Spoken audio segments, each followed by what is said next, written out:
Olá, pessoal, boa tarde a todos vocês, que Deus lhe abençoe. Olha eu aqui de novo. Então tem um louvor que diz assim: olha eu aqui. O inimigo até pensou que eu já tinha desistido. Espalhou para todo mundo que eu tinha morrido. Mas para vergonha dele, olha eu aqui, olha eu aqui de novo. Deus é bom todo o tempo. Muitas vezes o inimigo coloca umas pedras no nosso caminho, muitas vezes ele coloca trincheira, outras vezes ele coloca embarreiramento, outras vezes ele fica na empleitada, procurando nos tragar. Você sabe que o inimigo é um adversário que ele nunca desiste. Ele conhece a palavra de Deus, ele sabe que ele já está derrotado, né? Ele já é derrotado. Mas mesmo ele sabendo que ele é um fracassado, que ele é um derrotado, ele não desiste. A gente desiste de orar, a gente desiste de jejuar, a gente desiste de ir à igreja, a gente desiste de falar a palavra de Deus. A gente desiste de muita coisa, mas o inimigo não desiste. O inimigo não desiste de mim, não desiste de você, não desiste dos seus, não desiste de nada. Nada, porque é a função dele, paralisar, colocar medo. Ontem eu ouvi uma entrevista de um médico. Esse médico diz que quantas pessoas que têm crise de ansiedade, aquelas pessoas chegam dentro de um hospital, no consultório médico, com o coração. Elas falam que o coração está acelerado, elas falam que a pressão está alta e elas falam que elas vão infartar e que elas vão morrer. E quando o médico faz todos os exames, coração, mede a diabetes, mede a pressão, os exames saem tudo negativo, que a pessoa não tem nada.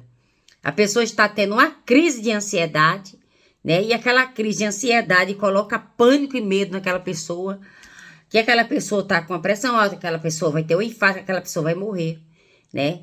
E o médico disse que a maioria dessas pessoas vivem a vida inteira achando que vai morrer e não morre, porque não é problema que está na pessoa, é a ansiedade que gera esse distúrbio, que gera esse desequilíbrio, que gera esse medo, que faz com que as pessoas sofram por uma coisa que elas não estão vivendo, por um problema que elas não têm. Tem pessoas que geram problema, elas não têm, mas elas geram o problema, elas vê problema todo dia na frente delas. Elas vê problema daqui, problema da classe. Se elas não tiver, elas vão procurar um problema, né? Sai de casa, vai procurar problema nas casas dos outros, entendeu? Faz alguma coisa para criar problema, porque ela não está contente, não está satisfeita de estar tranquila dentro de casa. É reclamação, murmuração por tudo, até pelo pão.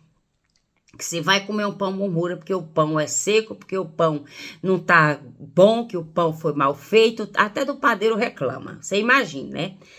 Então, irmãos, nós temos que aprender a ter hábitos, a gerar hábitos na nossa vida de seres adoradores. Nós temos que aprender a adorar a Deus. Por quê? Eu escutei um pastor dizer, quando você levantar de manhã, antes de você senta na cama, antes de você se levantar, agradeça a Deus. Senhor, muito obrigado, eu acordei, estou viva. Obrigado, Senhor, por mais esse dia, eu te agradeço, porque tudo está no seu devido lugar. Obrigado, Deus, porque eu consigo ver, consigo enxergar, consigo ouvir, consigo me levantar. Senhor, eu vou sair para trabalhar. Senhor, me abençoa na minha ida, permaneça no meu retorno. E assim, a gente vai começando o nosso diálogo do primeiro momento que a gente acorda de manhã para se levantar, ou para ir trabalhar, ou para ir em algum lugar, ou para ficar até mesmo dentro de casa. Temos que aprender a ter o ritmo, ter esse compromisso da gente ser grato a Deus por tudo, irmãos, por tudo. Irmãos, eu me lembro Eu me lembro que quando eu era... Eu não me lembro muita coisa quando eu era menina, não, mas tem algumas coisas que eu consigo me lembrar. Então, como a gente morava numa serra, é uma serra chamada Serra de Santana, né? Lá no Cabeceiro, uma serra muito fria, que até hoje ela é fria, mas naquela época ainda era mais fria ainda. Nossa mãe fazia os casacos pra gente de franela, um pano que se chama franela, ou então de pano de saco. Porque se você acha que pano de saco não é quente, o saco é quente. E a gente usava aqueles casacos de franela ou de pano de saco, né? E a gente era tudo feliz. E meu pai era agricultor, como eu já falei. E meu pai criava animais, criava gado, criava cabrito, cabra, bode, não sei mais o que, não sei mais o que. E meu pai, quando ia à cidade, ele costumava trazer saco de pão seco, saco de pão que não era vendido, aquele dono daquela padaria, né, que era uma pessoa da família, juntava aqueles pão e botava num saco tipo saco de estopa. E meu pai trazia aqueles pão e dizia que era para dar para os porcos. E a gente, que era menina, ia lá, pegava os pão. Eu pegava os pão de doce, né? Pão de doce já seco. A gente partia aqueles pão e passava manteiga. Minha mãe fazia manteiga da terra, né? Que era uma delícia, tudo feito em casa. E a gente passava ali, ó, pra lá e pra cá e metia dentro do copo com café. E ali a gente saboreava aquele pão seco com café. Ô, maravilha! Quando a gente não comia cuscuz de manhã, todo dia era cuscuz. Cuscuz com coalhada, cuscuz com leite. Até hoje eu não aguento ver leite na minha frente. Tanto leite que eu tomei tirado da vaca. Então, esse Deus é maravilhoso, gente. Esse Deus é maravilhoso porque as pessoas que foram criadas nesse ritmo, elas têm mais saúde do que essa juventude de hoje. Porque a juventude de hoje não quer comer arroz com feijão, não quer comer um mocotó, não quer comer um cuscuz de manhã, não quer comer cuscuz com ovo, quer comer McDonald's, quer comer sanduíche, quer comer salsicha, tomar Coca-Cola, tá tudo doente. Tudo doente. Irmãos, vou falar uma coisa aqui para vocês. Essa semana eu vi uma coisa, eu observo assim, e eu pensei assim, na nossa época, a gente não usava calcinha desse estilo, né? Desculpa aí, gente. Mas elas usam a calcinha, tipo calcinha de Índia, que é para não falar o nome, né? E ali, irmãos, a gente vê o desmantelo, porque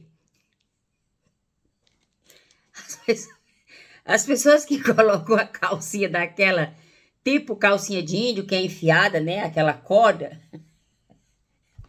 fica com o corpo esculhambado. A minha mãe fazia as nossas calcinhas de chita.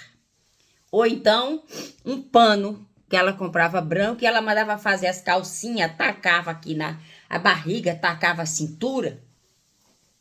E ali a gente ia crescendo, vestida com aquele estilo de calcinha, e o corpo ia ficando modelado, né? O corpo ia ficando arrumadinho, bonitinho, né? Mas hoje em dia, você vê, de 10 a... vou botar de 10, ainda tá pouco. Eu vou botar de 12 anos para cima, já não usa mais calcinha. É cafona, é feio, e o corpo tá ficando esculachado. Está ficando... O bumbum das mulheres já não é mais aquela coisa firme, né? Não é aquela coisa fixa, é uma coisa molenga. Por quê? Porque é só refrigerante, é só baganha que come, não come uma comida que dá para fortalecer os músculos, para deixar as carnezinhas durinhas. Hoje, nós, da nossa época, que eu não vou falar aqui 60, eu vou falar aqui uma média aqui, mais ou menos da minha idade, daqui para trás. Você pode olhar a diferença da pele de uma mulher dos anos 60, 61, e olha a diferença das de hoje, do século 20. Olha a diferença, se você olhar para a pele, a flacidez, caído, né? Quem tem dinheiro vai pro cirurgião, vou botar no lugar quem não tem, né? Bom, mas é o seguinte, gente, eu já falei. posso falar muito. Mas nós estamos aqui, lindas e maravilhosas, sem precisar de quê? De efeitos, Photoshop. Eu não gosto de Photoshop. Eu gosto de ser natural, né? A minha beleza não tá aqui fora. Eu sei que eu tô com bigode chinês, né? Mas um dia, quem sabe, Deus vai fazer assim, né? Você tem que fazer direito. E eu não gosto de maquiagem. Não adianta eu pôr uma maquiagem, que eu não suporto maquiagem. Eu não gosto nem de creme no meu corpo. Gosto de ser natural. O Espírito Santo de Deus é que tem que trabalhar aqui dentro.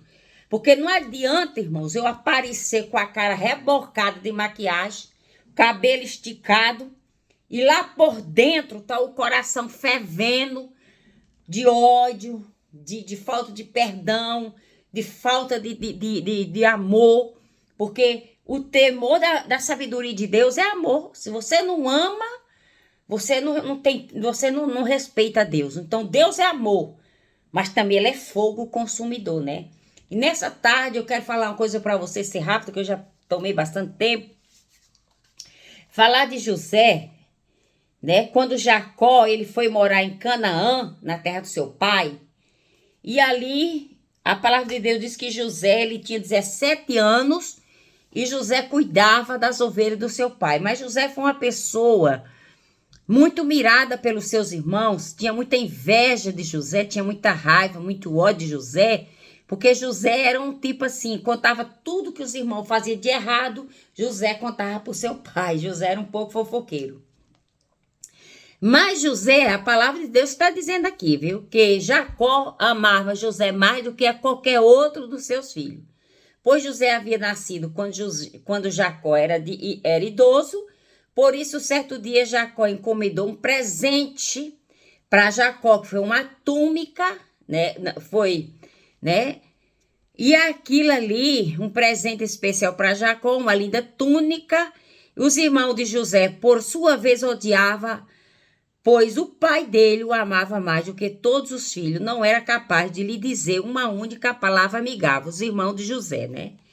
E os irmãos de José ainda ficou com mais raiva ainda quando José teve uma certa noite, ele teve um sonho quando contou aos seus irmãos e eles odiavam ainda mais. Ouça, este sonho eu tive, disse ele, estava no campo amarrando fecho de trigo. De repente meu fecho se levantou e ficou em pé, e os seus feixes se juntaram ao redor de um meu e curvaram-se diante dele. Seus irmãos responderam, você imagina que será nosso rei? Pensa mesmo que nos governará? Olha só. Depois Jacó teve outro sonho, e Jacó contou o sonho não apenas a seus irmãos, mas também ao seu pai, que respondeu dizendo, que sonho é esse? Por acaso eu e sua mãe e seus irmãos viveremos e nos curvaremos até o chão diante de você? Os irmãos de Jacó ficaram com inveja dele, mas seu pai se perguntou qual seria o significado dos sonhos.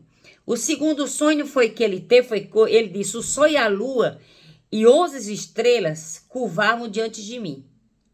Primeiro foi o feixe de Jacó que ficava em pé e o feixe dos irmãos se curvava diante do feixe de José. Depois José sonhou com o sol e a lua e 11 estrelas, que eram os 11 irmãos, né? Se curvavam diante dele. E o pai e a mãe e os irmãos. E Jacó respondeu dizendo, que sonho é esse? Por acaso eu, sua mãe e seus irmãos veremos e nos curvaremos até o chão adiante de você? Você vê aqui o que é o poder, a obra de Deus, a revelação de Deus quando quer se revelar em uma vida, em uma pessoa, irmãos. A passo que passar, aconteça o que acontecer, ele vai se cumprir. Jacó era um rapaz com 17 anos, já trabalhava, já estava no campo guardando as ovelhas do seu pai. Os seus irmãos estavam para outro lado.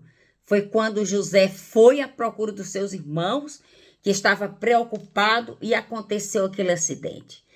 Irmãos, Deus, quando quer fazer, Deus faz. Não existe pessoas que saibam ou que não saibam ler, que não entenda, que não compreenda, que não sabe como vai tomar direção. Quando a gente ora, quando a gente tem vontade de buscar a Deus, de se prostrar diante de Deus, ninguém vai impedir. Você pode ser jogado no calabouço, você pode ser jogado no buraco, você pode ser esquecido pela família, pelos irmãos, por alguém. Mas eu quero dizer que de Deus não se esquece de ninguém. Deus, ele está alerta, Deus está atento, Deus, ele sabe de todas as coisas em favor das nossas vidas. Hoje é dia que Deus vai fazer com que as pessoas que te humilharam, as pessoas que te desprezaram, as pessoas que te ignorou, as pessoas que não dão credibilidade nem para mim, nem para você, vão ver o que Deus irá fazer. Deus vai fazer os ímpios, os inimigos se curvarem, se prostrar com o rosto em terra, vai ter que bater continência, vai ter que admitir que quem está em mim, quem está em você é o poder de Jeová. É o poder de Deus que opera em nossas vidas e que ele vai quebrar o arco do valente, ele vai tirar a flecha da mão do valente, ele vai tirar a manutenção, a munição dessa arma. Deus vai tirar a munição, Deus vai travar essa munição dessa arma, Deus vai calar a boca desse adversário. Balaão era um homem que conhecia a Deus, que era profeta de Deus, mas Balaão se corrompeu. Quando o rei ofereceu grande quantia de ouro, grande quantia de peças de valores, ele se corrompeu, mas ele se arrependeu, e o fim de Balaão foi trágico, porque ele não obedeceu à voz de Deus. E Balaão chegou a dizer para Balaque: eu não posso ir contra Deus, eu não posso contradizer o que Deus está me mandando falar. Se Deus me chamou para abençoar, quem sou eu para revogar? Se Deus mandou eu abençoar Israel, eu não posso amaldiçoar, porque quem está abençoado por Deus está abençoado. Não adianta jogar praga, não adianta haver praguejamento, não adianta haver trincheiramento, não adianta levantar o arco, não adianta preparar a arma, não adianta se colocar na moita, não adianta ficar detrás dos muros, não adianta ficar nas escutas, não adianta colocar telefone grampeado, não adianta haver perseguição. Sabe por quê? Porque o nosso Deus é Deus que tira lá do meio das malhadas, é Deus que tira lá do meio do campo das ovelhas, é Deus que tira do meio dos carrapichos, é Deus que tira do meio da lama, e ele faz a pessoa se erguer como governador. Eu estou com a unção de governante, de governadora. Eu sou governador, eu vou governar, eu tenho autoridade, eu tenho poder, eu tenho virtude, eu tenho o direito que o meu pai me deu, de eu poder governar. Os irmãos de Jacó, os filhos de Jacó, ignoraram a José. Os filhos de Jacó, os meios irmãos de Jacó, ignoraram José. Mas nessa tarde, aqueles que têm nos ignorado, aqueles que têm duvidado, aqueles que não têm acreditado, aqueles que acham que é só muito blá, blá, blá, não, você vai ver o que Deus irá fazer a partir de hoje, porque Deus, ele vai conosco, ele vai na nossa frente, ainda que tenta, ainda que projeta, ainda que trame. A palavra do Senhor diz que até o pai de José disse: que sonho é este? Por acaso eu, sua mãe, seus irmãos, nos curvaremos até o chão adiante de você? Aí os irmãos de Jacó venderam Jacó como escravo para se livrar de Jacó, para que o sonho de José não viesse se cumprir, mas é eles que não sabiam que Deus já havia preparado tudo. Deus já havia permitido que eles ficassem com raiva de Jacó, de José, que eles ficassem com raiva do seu irmão, que eles projetassem o mal contra ele, que eles procurassem se livrar de José, porque a bênção de José estava lá na frente. Entendeu? Estava lá adiante. José passou pela mão de Potifar, a mulher de Potifar tentou destruir a vida de José. Depois, José na prisão, foi esquecido. Depois, José sai da prisão e se levanta como governador e vai governar dentro do Egito. Os irmãos de Jacó se prostram, os irmãos de José, me perdoe, os irmãos de José se prostram diante dele. O pai vem e vê que o sonho de José se tornou realidade. Os nossos sonhos irão se tornar realidade. Não importa, a letra mata, mas o Espírito edifica. E nessa tarde Deus irá edificar, restaurar, renominar, carimbar, taxar, com o carimbo da vitória, com o carimbo da felicidade, com o carimbo da cura, com o carimbo do milagre. Não queira você estar sofrendo antecipado, pensando em problemas, e você nem tem problema, mas você está aí fixando em coisas antigas, em coisas velhas, amarrado em coisas velhas, em coisas antigas. Você não é museu para viver recordações, viver de passado, viver de lembrança, viver isso, viver aquilo. Não chega. Para de escutar muito blá blá blá nesses WhatsApp que você escuta. Irmãos, as mensagens assim. É mensagem no WhatsApp, é mensagem no TikTok. E toda mensagem que geralmente as pessoas enviam são repetidas. Entendeu? São figurinhas repetitivas. E eu detesto isso. Você pode olhar, quando a pessoa manda para você uma mensagem, ela manda transferência. Aquela mensagem já foi recebida, ela já está transferindo para outra, entendeu? Então, nós não somos figurinhas, irmão, para estar sendo repetida, repetição, toujours mensagem repetitiva. Deus quer que a gente continue, que a gente ande de novidade em novidade, que a gente ande por cima das águas, que a gente atravesse o Mar Vermelho, que a gente alcance, que a gente saia do deserto. 11 dias para chegar na Terra Santa, durou 40 anos, porque a murmuração, a reclamação, o povo tramando contra Moisés, o povo querendo levantar líder no acampamento, o povo querendo voltar para o Egito. Assim são o povo de Deus. Eles reclamam, eles olham muito para as circunstâncias, eles querem viver estagnado, entendeu? As pessoas não têm prazer em dizer: Senhor, muito obrigado por esse dia, Senhor, hoje eu só vou fazer uma refeição, mas que bom que assim eu vou aproveitar para jejuar, para orar. Não é, mãe, seu dia ficar entupido de comida, deixando a sua glicose, o seu açúcar no sangue subir. Corte, irmão, corte esse negócio. Vai no médico, tá pré-diabética. Então, doutor, o que eu devo fazer? Olha, você deve parar de comer pão, comer muito arroz, comer macarrão. Pare de comer coisa que tem açúcar. Aí você, em um mês, você volta no médico, faz um exame, você tá curada da sua diabetes. Por quê? Porque você obedeceu. Irmão, se você não obedece ao médico, que você tá vendo ele, conversando com ele olho a olho, você vai obedecer a Deus? Me diga uma coisa. Porque tem coisa que Deus cura e tem coisa que é o médico que passa o medicamento. A gente toma tudo certinho. Senhora, eu vou passar esse antibiótico aqui, é 7 dias. Senhora, eu vou passar essa vitamina aqui, a senhora vai tomar essa vitamina aqui até acabar. Aí você toma metade e para, entendeu? Você para o remédio, você toma o remédio para diabetes, mas você come mais do que além do que seu organismo suporta. Aí você come, igual um roedor de cortiça. Então, irmãos, a gente, para receber, a gente tem que estar na brecha, tem que estar na posição, tem que ter posicionamento. Você sabe que o soldado, quando vai para a guerra, ele não se alimenta tanto assim. Eles têm um pacotinho de sopa. O exército, quando vai o recrutamento no meio das matas, entendeu? Eles tem uma sopa que eles fazem, né? Para aqueles soldados, para eles se alimentarem. Não é comida pesada, não. É uma comida especial. Para quê? Para eles não ficar cansados, para eles não ficar com muito sono, para eles terem a mente atenta. Porque se você se alimentar bastante, o que vai acontecer? Vai lhe dar sono, vai lhe dar cansaço, vai lhe dar fadiga, vai lhe dar vontade de só estar dormindo.